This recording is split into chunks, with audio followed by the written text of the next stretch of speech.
Hello guys, welcome to V learning classes. तो चलिए start करते हैं नेक्स्ट टॉपिक, व्हीटस्टोन ब्रिज। तो व्हीटस्टोन ब्रिज क्या होता है? व्हीटस्टोन ब्रिज क्या है? एक इलेक्ट्रिकल इंस्ट्रूमेंट है जो किसके काम आता है? To measure unknown resistance of a wire. जो व्हीटस्टोन ब्रिज होता है किसके काम आता है? किसी वायर के अननोन रेजिस्टेंस को फाइंड कर सकते हैं किसका यूज करके? व्हीटस्टोन ब्रिज का यूज करके। तो यहाँ पर व्हीटस्टोन के बारे में पढ़ेंगे कि व्हीटस्टोन ब्रिज क्या होता है, उसका प्रिंसिपल क्या होता है, उसकी कंस्ट्रक्शन वर्किंग क्या है।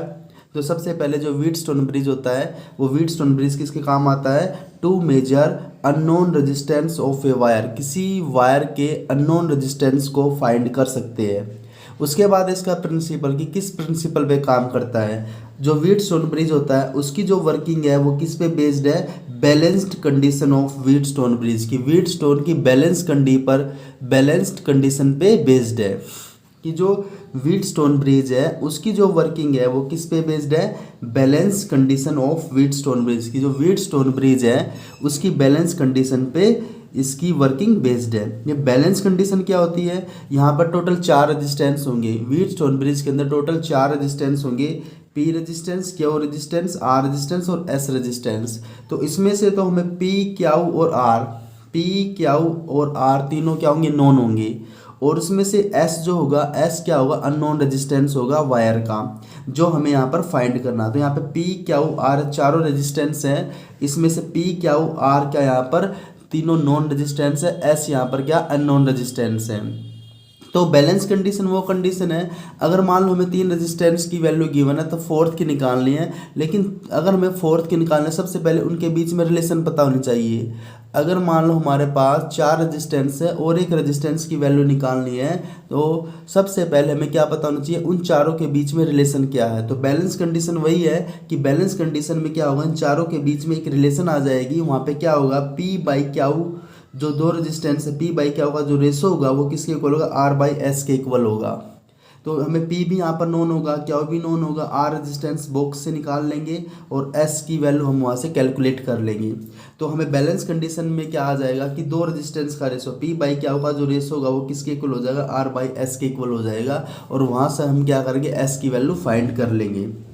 तो बैलेंस कंडीशन, ये कंडीशन कब आएगी? जो P बाई क्या is equal to R by S, ये वाली कंडीशन को ही बैलेंस कंडीशन बोलते हैं। और ये कब अचीव होगी? When current flowing through the galvanometer becomes zero. जब गैलोमीटर में से जो करंट फ्लो करेगा वो क्या हो जाए? जीरो हो जाए। अगर गैलोमीटर में से जो करंट फ्लो कर रहा है वो क्या हो जाए? जीरो हो जाए। और उस कंडीशन में कौन सी कंडीशन आ जाएगी हमारे पास? बैलेंस कंडीशन आ जाएगी, P बाई क्या is equal to R by S. उसके बाद है इसकी कंस्ट्रक्शन एंड वर्किंग की। कंस्ट्रक्शन एंड वर्किंग क्या है कि इसकी कंस्ट्रक्शन एंड वर्किंग में क्या है कि यहाँ पर 4 रेजिस्टेंस है। It consist of 4 resistances P Q R S. उनको अरेंज कर रखा in the form of bridge. एक ब्रिज की फॉर्म में उनको क्या कर रखा? अरेंज कर रखा है 4 resistance P Q R S को।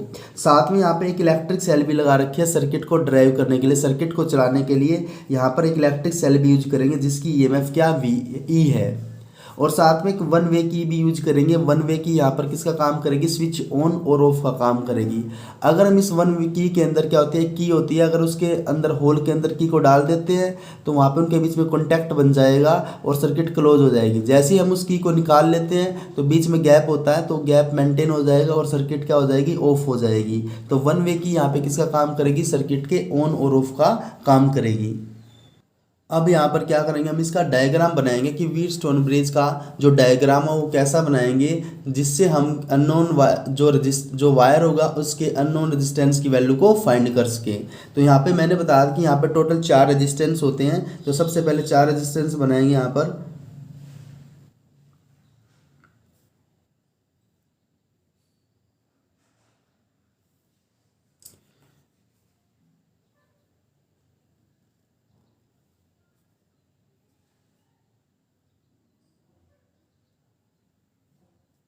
तो हमने यहाँ पर टोटल 4 रेजिस्टेंस बना दिए। इनके नाम क्या थे? P Q R S. P resistance, Q resistance, R resistance और एस रेजिस्टेंस। तो यहाँ पर हमने क्या बना दिया? 4 रेजिस्टेंस ले लिए P Q R S in form of bridge की फॉर्म में। यहाँ पे क्या कर रखा है? जो इस पॉइंट को हम क्या मान लेते हैं? ए पॉइंट मान लेते हैं। इस पॉइंट को हम क्या मान लेते हैं? यहाँ पर बी पॉइंट मान लेते हैं। इस पॉइंट को हम सी मान लेते हैं, ये ए पॉइंट है, ये सी पॉइंट है। बीच में क्या करते हैं, गैलोमीटर को और कनेक्ट करते हैं। तो बीच में हमने एक गैलोमीटर को और कनेक्ट कर दिया। यहाँ पर गैलोमीटर का सिंबल क्या है, यहाँ पर जी है। साथ में यहाँ पर एक की और लगा देंगे। हमने एक की और यूज कर यहाँ पर की, और इस की का नाम यहाँ पर क्या के है, वन वे की ले ली हमने यहाँ पर, और इस की का नाम यहाँ पर क्या है, के है। और यहाँ पे इस पॉइंट को हम बी मान लेते हैं, इस पॉइंट को हम क्या मान लेते हैं, यहाँ पर डी मान लेते हैं। अब यहाँ पर क्या कर रखा कि जो ए पॉइंट है और सी पॉइंट है, ए और सी पॉइंट के बीच में क्या लगा रखी है, ए और सी के बीच में एक सेल को कनेक्ट कर रखा है जिसकी ईएमएफ ई है। तो यहाँ पे तो यहाँ पर ए और सी के बीच में एक सेल को कनेक्ट कर रखा है जिसकी ईएमएफ क्या है, यहाँ पर ई है। तो इसकी ईएमएफ यहाँ पर क्या है, इसकी ईएमएफ यहाँ पर ई है। और साथ में यहाँ पर एक अदर की और यूज कर रखी है, वो अदर की यहाँ पर क्या, K1 है। यहाँ पे अदर की और यूज कर रखी है जिसकी का नाम क्या यहाँ पर K1 है। और इस पॉइंट को कहाँ पे जोड़ रखा है, कहाँ पे कनेक्ट कर रखा है, सी पॉइंट से कनेक्ट कर रखा है। तो ये क्या है, व्हीटस्टोन ब्रिज का डायग्राम है कि ये व्हीटस्टोन ब्रिज का डायग्राम है जिसमें 4 रेजिस्टेंस है, पी क्यू आर एस, एक गैलोमीटर है और गैलोमीटर का रेजिस्टेंस जी है। यहाँ पर गैलोमीटर का सिंबल भी जी है और यहाँ पे इसका जो रेजिस्टेंस हमने क्या ले लिया, यहाँ पर कैपिटल जी ले लिया। अब कंस्ट्रक्शन में बताया था कि 4 रेजिस्टेंस चारों व्हीट्स किस फॉर्म में, ब्रिज की फॉर्म में लगे हुए हैं यहाँ पर। और बी और डी जो ब्रांच है, बी और डी जो ब्रांच है, इसके बीच में गैलोमीटर लगा हुआ जहाँ पर की लगी है के, यहाँ पर की है के। उसके अलावा ये बी और डी के बीच में क्या लगी है, की के लगी हुई है।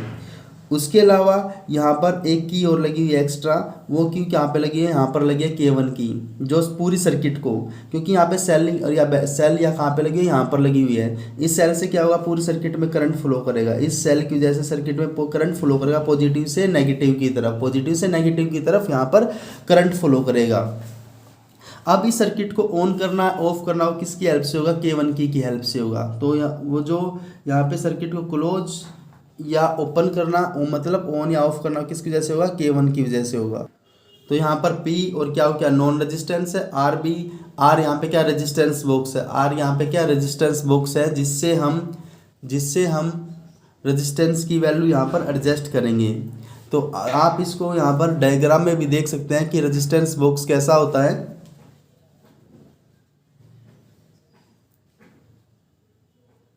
तो रेजिस्टेंस बॉक्स कैसा होता है, ऐसा होता है कि हम क्या करेंगे, जितनी की इसके सामने क्या लिखी होती है, ओम की वैल्यू, रेजिस्टेंस की वैल्यू लिखी होती है, जिस की को हम निकाल लेंगे वही उतना ही रेजिस्टेंस सर्किट में अप्लाई हो जाएगा।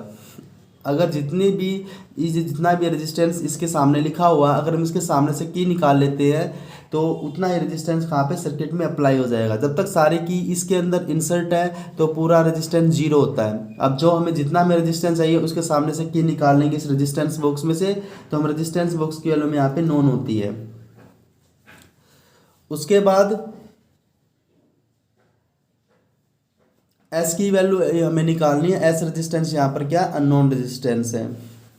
तो अब यहाँ पर क्या करेंगे, जो की है कि के और K1, के की यहाँ पर है, K1 की यहाँ पर है, दोनों की को क्लोज करेंगे, की क्लोज द की के एंड K1, की के को और K1 दोनों को यहाँ पर क्या करेंगे, क्लोज करेंगे और एडजस्ट करेंगे value of resistance from resistance box. Resistance box ये रहा, यहाँ से रेजिस्टेंस की वैल्यू को एडजस्ट करना such that galvanometer shows no deflection. इस तरीके से एडजस्ट करते रहेंगे कब तक, जैसे हम क्या करेंगे, इस की को क्लोज करते हैं तो क्या होता है, गैलोमीटर में डिफ्लेक्शन होती है। गैलोमीटर में क्या होती है, डिफ्लेक्शन होती है। तब हम क्या करते हैं, रेजिस्टेंस बॉक्स से की को निकालना स्टार्ट करते हैं, जिससे रेजिस्टेंस की वैल्यू आना स्टार्ट हो जाएगी। तो एक पर्टिकुलर रेजिस्टेंस की वैल्यू पे क्या होगा, यहाँ पे गैलोमीटर में जो डिफ्लेक्शन हो रही थी, निडल में डिफ्लेक्शन हो रही थी, वो डिफ्लेक्शन क्या हो जाएगी, वो बंद हो जाएगी। तो उस गैलोमीटर में जो डिफ्लेक्शन बंद होगी तो इसके मिडल में क्या होती है, जीरो होती है। आप यहाँ पर डायग्राम में भी देख सकते हैं गैल्वेनोमीटर। तो गैल्वेनोमीटर जो होता है उसका जो मिड में क्या होता है, मिड में जीरो होती है। तो अब यहाँ पे क्या करेंगे, जैसे ही हम क्या करेंगे, रेजिस्टेंस बॉक्स से रेजिस्टेंस की वैल्यू को एडजस्ट करेंगे, इस तरीके से एडजस्ट करेंगे कि गैल्वेमीटर में डिफ्लेक्शन जीरो हो जाए। और गैल्वेमीटर का काम क्या होता है, करंट को शो करना होता है। अब यहाँ पे करंट क्या हो जाएगा, मतलब इसका मतलब क्या है, गैल्वेमीटर की डिफ्लेक्शन जीरो का मतलब क्या है कि जो गैल्वेमीटर में से करंट फ्लो करेगा वो करंट क्या हो जाएगा, जीरो हो जाएगा। मतलब जो BD ब्रांच है इसमें से करंट जो फ्लो होगा वो क्या हो जाएगा, जीरो हो जाएगा। और कब तक एडजस्ट करना, जब तक रेजिस्टेंस बॉक्स से ही रेजिस्टेंस को की वैल्यू को एडजस्ट करना ताकि इस ब्रांच में करंट जीरो हो जाए। तो उस कंडीशन में क्या होता है कि P by Q is equal to क्या हो जाता है, R बाई एस। तो वहाँ से P भी हमें पता है, क्याऊ भी पता है, R भी हमें पता है, रेजिस्टेंस बॉक्स से S की वैल्यू हम यहाँ पर फाइंड कर लेंगे। तो सबसे पहले हम यहाँ पे इसकी बैलेंस कंडीशन ही निकालने, जहाँ पर इन चारों के बीच में रिलेशन आएगी वो कंडीशन हमें निकालने हैं, उसी को क्या बोलते हैं, बैलेंस कंडीशन बोलते हैं। तो यहाँ पर किरचॉफ सेकंड लॉ जो हमने लास्ट लेक्चर में किया था उसी का यूज करेंगे यहाँ पर, किरचॉफ सेकंड लॉ का। तो एक बार क्या करते हैं, एक बार यहाँ पर यहाँ पे दो क्लोज लूप ले लेते हैं। एक क्लोज लूप ये रहा, एक क्लोज लूप ये रहा। एक बार किरचॉफ सेकंड लॉ इसमें लगा देंगे ऐसे करके, तो हमारा जो पाथ होगा, हमारा पाथ कैसे चलेंगे, हम एंटी क्लॉकवाइज चल रहे हैं। ऐसे ही क्या करेंगे, एक बार किरचॉफ लॉ लगा देंगे इस लूप में बी सी डी बी में, तो ये भी क्लोज लूप है। इसमें भी जब हम किरचॉफ सेकंड लगाएंगे तब भी हम एंटी क्लॉकवाइज पाथ यहाँ पे लेंगे। अब यहाँ पे सबसे पहले हम करंट की डायरेक्शन बनाएंगे कि कौन सी ब्रांच में कौन सा करंट फ्लो कर रहा है। तो किरचॉफ सेकंड लॉ क्या क्या होता था कि जितनी भी वोल्टेज होती है, चाहे वो सेल की ईएमएफ हो, चाहे करंट और रेजिस्टेंस की मल्टीप्लिकेशन से आए, सारी की सारी वोल्टेज का सम क्या होता है, जीरो होता है। पूरी सर्किट की जो वोल्टेज और ईएमएफ होती है सभी का जो सम होगा वो क्लोज लूप में क्या होगा, जीरो होगा। हम मान लो इस सेल की जैसे यहाँ पे करंट फ्लो कर रहा था आई, तो मान लेते हैं यहाँ पे टोटल करंट आई आ रहा था, इस पॉइंट पे भी कितना है, आई है। अब मान लेते हैं कि आई में से कुछ करंट यहाँ पे गया, आई में से मान लेते हैं कुछ करंट आई वन, मान लेते हैं कि आई में से जो आई वन करंट है वो कहाँ पे गया, इस ब्रांच में गया, ए बी ब्रांच में। अगर आई में से आई वन इस तरफ गया तो इधर कितना आएगा, अगर टोटल आई है, आई में से आई वन इधर गया तो यहाँ पर कितना आएगा, आई माइनस के आई वन लिख सकते हैं, या इसको दो पार्ट में लिख सकते हैं, यहाँ पर इसको आई टू भी लिख सकते हैं कि जो i माइनस आई वन आएगा वो किसकी वैल्यू होगी, i2 की वैल्यू होगी। जैसे मान लेते हैं यहाँ पर टोटल करंट 5 है, 5 में से 2 एम्पियर इधर गया तो यहाँ पे कितना आएगा, 3 एम्पियर आएगा। तो i यहाँ पर टोटल 5 एम्पियर था, उसका 2 एम्पियर जो इधर गया उसको हमने i1 मान लिया, जो 3 एम्पियर यहाँ पर आया उसको हमने क्या मान लिया, i2 मान लिया। अब हमें क्या लगाना है, यहाँ पे करंट की डायरेक्शन क्या हो चुकी है, i1 हो चुकी है, यहाँ पर करंट कितना आ चुका, i2 आ चुका है। अब मान लेते हैं यहाँ पर करंट I1 है, ये I1 करंट कहाँ पे आएगा, B पॉइंट पे आएगा। I1 करंट कहाँ पे आएगा, B पॉइंट पे। अब इस I1 करंट में से मान लेते हैं कि जो गैल्वेनोमीटर में I1 में से जो यहाँ से जो I1 करंट चल रहा था उस I1 में से IG क्या मान लेते हैं यहाँ पे, गैल्वेनोमीटर का करंट। यहाँ पे हमने IG मान लिया और IG यहाँ पर क्या है, गैल्वेनोमीटर का करंट है। अगर I1 में से IG, यहाँ पर क्या था, इस पॉइंट पे I1 था, इस I1 में से अगर IG इधर आ जाए तो यहाँ पर कितना बचेगा, अगर मान लो यहाँ पे मैंने बताया 3 आ गया, यहाँ पर 3 में से 1 इधर आ गया तो यहाँ पे कितना बचेगा, 2 बचेगा। तो वो कैसे निकालेंगे, I1 माइनस IG। अगर I1 में से इस पॉइंट पे I1 था, I1 में से IG इधर गया तो यहाँ पे इस ब्रांच में कितना आएगा, I1 माइनस के IG आएगा। तो इस ब्रांच का करंट क्या आ चुका, I1 माइनस के IG। तो इस ब्रांच में करंट I1, इस ब्रांच में करंट IG, इसमें I2, इसमें I1 माइनस IG। अब इस ब्रांच का करंट और बनाएंगे, यहाँ पर इस ब्रांच में कितना करंट फ्लो करेगा। अब यहाँ से इस आर्म में से जो इस ब्रांच में से जो करंट फ्लो कर रहा है वो IG कर रहा है, इस ब्रांच में से करंट कौन सा फ्लो कर रहा है, IG, और इस ब्रांच में से करंट फ्लो कर रहा है IG, और इस ब्रांच में से करंट फ्लो कर रहा है I2। तो यहाँ से जो करंट आएगा वो क्या आएगा, I2 आएगा, यहाँ से करंट क्या आएगा, IG आएगा। दोनों सेम डायरेक्शन में आ रहे हैं तो सेम डायरेक्शन के लिए दोनों को ऐड कर देंगे, यहाँ से I2, यहाँ से IG, दोनों की डायरेक्शन सेम है तो क्या कर देंगे, प्लस I2 प्लस के IG। तो इस ब्रांच का जो करंट होगा वो I2 प्लस के IG होगा। तो हमने जब सर्किट को यहाँ पे बनाया तो टोटल करंट यहाँ पर I था, तो I इन इतने करंट्स में डिवाइड हो जाएगा, लेकिन वापस जब पॉजिटिव से नेगेटिव की तरफ जाएगा वापस कितना आना चाहिए, I आना चाहिए। अब यहाँ पे हम चेक कर सकते हैं, यहाँ से क्या आया, इस आर्म में से I1 माइनस के IG, यहाँ से आया I1 माइनस के IG इस पॉइंट पे, यहाँ से क्या आएगा, I2 प्लस के IG आएगा इस पॉइंट पे।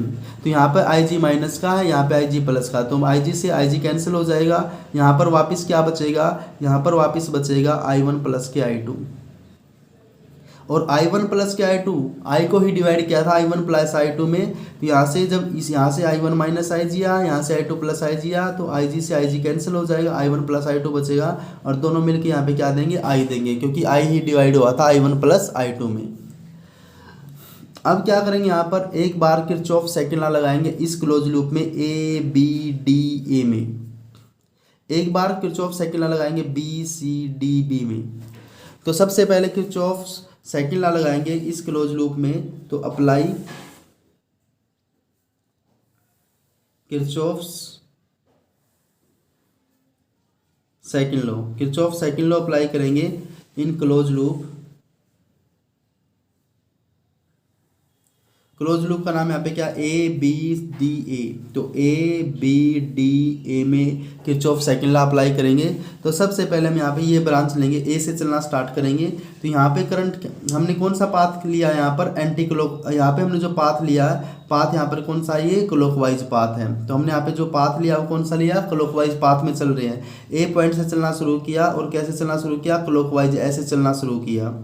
अब जब हम क्लॉकवाइज चलेंगे तो हमने ऐसे चलना शुरू किया, तो करंट भी कैसे है, इसी डायरेक्शन में है।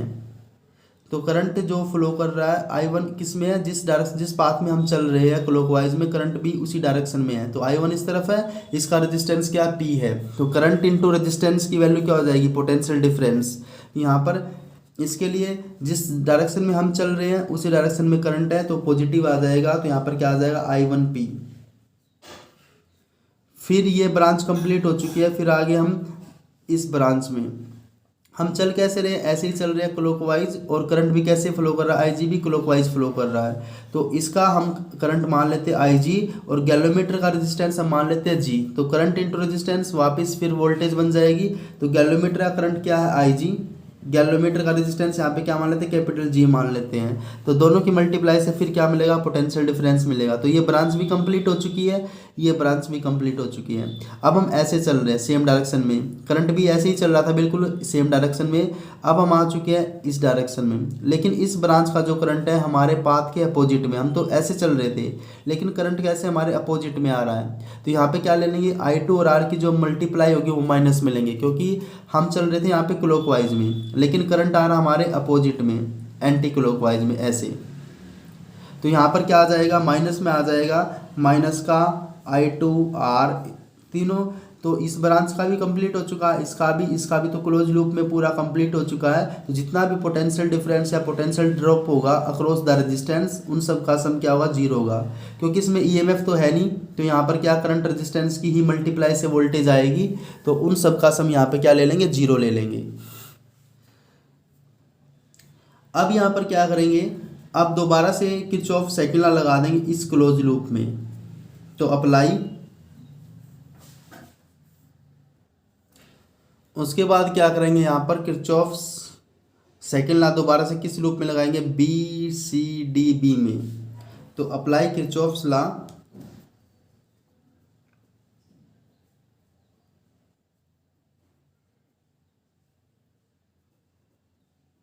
Second law in close loop. आपकी बार क्लोज लूप कौन सा, B C D B, B C D B. तो इसमें लगाएंगे अब की बार किरचॉफ सेकंड लॉ। तो हम यहाँ से चलना शुरू कर देते हैं, मान लेते हैं यहाँ से चलना शुरू करेंगे, और कैसे चल रहे हैं, क्लॉकवाइज चल रहे हैं। तो यहाँ पे जो करंट फ्लो कर रहा है I1 माइनस IG है, और इसका रेजिस्टेंस यहाँ पर क्या हुआ है, और हमारे डायरेक्शन जैसे हम ऐसे चल रहे हैं, करंट भी हमारे डायरेक्शन में ही चल रहा है यहाँ पर। तो यहाँ पर क्या आ जाएगा, I1 माइनस IG इंटू में इसका रेजिस्टेंस क्या, G, I1 minus IG into क्या आएगा, पॉजिटिव का आएगा। फिर हम आगे यहाँ पर इस ब्रांच में ऐसे चल रहे थे, तो इस ब्रांच में आ चुके हैं। यहाँ पर इस ब्रांच हम तो चल ऐसे रहे हैं क्लॉकवाइज, लेकिन करंट क्या, अपोजिट में है। करंट क्या, जैसे हम ऐसे चल रहे थे इसके अपोजिट में करंट है, ऐसे ये रहा। तो यहाँ पर क्या लिखेंगे, इसकी वैल्यू क्या आ जाएगी, माइनस में। तो I2 प्लस IG की मल्टीप्लाई S के साथ, I2 प्लस IG की मल्टीप्लाई S के साथ, और माइनस में आ जाएगी। ये ब्रांच भी कंप्लीट हो चुकी है। फिर आगे हम इस ब्रांच में, तो इस ब्रांच में हम तो ऐसे चल रहे हैं, लेकिन करंट कैसे आ रहा है, ऐसे आ रहा हमारे अपोजिट में। तो यहाँ पर करंट कितना है, IG, तो माइनस में लेंगे IG करंट, इसका रेजिस्टेंस यहाँ पे क्या था, G था। तो इन सब का सम क्या हो जाएगा, यहाँ पर भी जीरो हो जाएगा।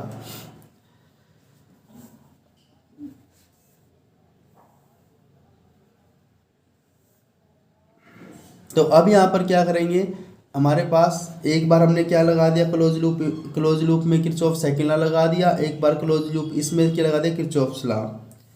अब हम यहाँ पे क्या करेंगे, रेजिस्टेंस बॉक्स से रेजिस्टेंस की वैल्यू को एडजस्ट करेंगे ताकि इस ब्रांच में बीडी ब्रांच में जो गैलोमीटर का करंट है वो जीरो हो जाए। गैलोमीटर में डिफ्लेक्शन क्या हो जाए, जीरो, मतलब वहाँ पे गैलोमीटर का करंट क्या हो जाएगा, जीरो हो जाएगा। तो उसको इस तरीके से एडजस्ट करना है कि गैलोमीटर शोज नो डिफ्लेक्शन। तो इस तरीके से एडजस्ट करेंगे तो क्या हो जाएगा, आई जी की वैल्यू जीरो हो जाएगी। तो यहाँ पे क्या करेंगे, पुट कर देंगे, put I G is equal to zero. इसको इक्वेशन फर्स्ट मान लेते हैं, इसको इक्वेशन सेकंड मान लेते हैं। Put I G is equal to zero in equation first and second. First और सेकंड में पुट करेंगे, तो फर्स्ट और सेकंड में पुट करेंगे तो यहाँ पे तो ये वैल्यू जीरो हो जाएगी। तो यहाँ पे क्या बचेगा, I1P minus I2R is equal to zero. यहाँ पर भी क्या होगा, ये आई जी जीरो हो जाएगा, ये आई जी जीरो हो जाएगा। तो यहाँ पे क्या बचेगा, I1 क्या हो बचेगा, यहाँ पे क्या बचेगा, ये आई जी जीरो हो गया, तो यहाँ पे बचेगा माइनस का I2S बचेगा, और ये टर्म भी क्या हो जाएगी, सारी जीरो हो जाएगी। तो इक्वेशन फर्स्ट में जब हम पुट करेंगे इसको, इक्वेशन फर्स्ट में हम पुट करेंगे, तो इक्वेशन फर्स्ट में जब हम इसको पुट करेंगे तो क्या आ जाएगा हमारे पास आ जाएगा I1P, ये जीरो हो जाएगा क्योंकि आई जी की वैल्यू जीरो पुट कर दी, माइनस का I2R is equal to zero. और हमारे पास I2R को उधर लेके जाएंगे तो यहाँ पर I1P is equal to I2R आ जाएगा। इसको हम क्या मान लेते हैं, इक्वेशन थर्ड मान लेते हैं। ऐसे ही क्या करेंगे, जब आई जी की वैल्यू यहाँ पर जीरो पुट करेंगे, आई जी की वैल्यू जब हम आई जी की वैल्यू यहाँ पे जीरो पुट करेंगे तो यहाँ पे I1 बचेगा, यहाँ पे क्या बचेगा, तो यहाँ पे क्या आ जाएगा, यहाँ पर आ जाएगा I1 क्या हो, यहाँ पे भी आई जी जीरो हो जाएगा, माइनस का I2S बचेगा, माइनस का I2S, और ये भी क्या जीरो हो जाएगा, तो इज इक्वल टू जीरो था। I2S को उधर लेके जाएंगे तो I1 क्या हो इज इक्वल टू I2S। इसको इक्वेशन 4 मान लेते हैं। तो इक्वेशन थर्ड को डिवाइड करेंगे इक्वेशन 4 से। इक्वेशन थर्ड को डिवाइड करेंगे किससे, इक्वेशन 4 से डिवाइड करेंगे। तो इक्वेशन 3 को डिवाइड किया इक्वेशन 4 से, तो क्या हो जाएगा, I1 से I1 कैंसिल हो जाएगा, I2 से I2 कैंसिल हो जाएगा, और क्या बचेगा, P बाई क्या is equal to R by S बचेगा। तो यहाँ पर इक्वेशन 3 को डिवाइड किया इक्वेशन 4 से। तो इक्वेशन 3 यहाँ पर क्या थी, इक्वेशन 3 थी यहाँ पर I1P अपॉन में I1 क्या हो इज इक्वल टू, यहाँ पे क्या आ जाए I2R बाई I2S। यहाँ से I2 से I2 कैंसिल, I1 से I1 कैंसिल, तो यहाँ पे इक्वेशन क्या आ जाएगी, P बाई क्या is equal to R by S। और हमें यहाँ पे S की वैल्यू फाइंड करनी है, तो S की वैल्यू को उधर ले जाएंगे, बाकी को इधर ले आएंगे। अगर हमें S की वैल्यू फाइंड करनी तो S को उधर ले गए, तो यहाँ पे क्या आ जाएगा, R क्या अपॉन में P। तो हम यहाँ पे अननोन रेजिस्टेंस की वैल्यू फाइंड कर सकते हैं, R क्या हो बाई P। और बैलेंस कंडीशन हमारे पास क्या है, यहाँ पर बैलेंस कंडीशन हमारे पास क्या आ चुकी है, P बाई क्या is equal to R by S आ चुकी है बैलेंस कंडीशन, जो कि हमें यहाँ पर फाइंड करनी थी। बैलेंस कंडीशन क्या थी, वो कंडीशन थी जहाँ पर चारों रेजिस्टेंस में रिलेशन आ जाएगी और हम वहाँ से S की वैल्यू को फाइंड कर सकते हैं। तो ये था कंप्लीट व्हीटस्टोन ब्रिज। तो मिलते हैं स्टूडेंट्स नेक्स्ट वीडियो में, तब तक बने रहिए with V learning classes. Thank you.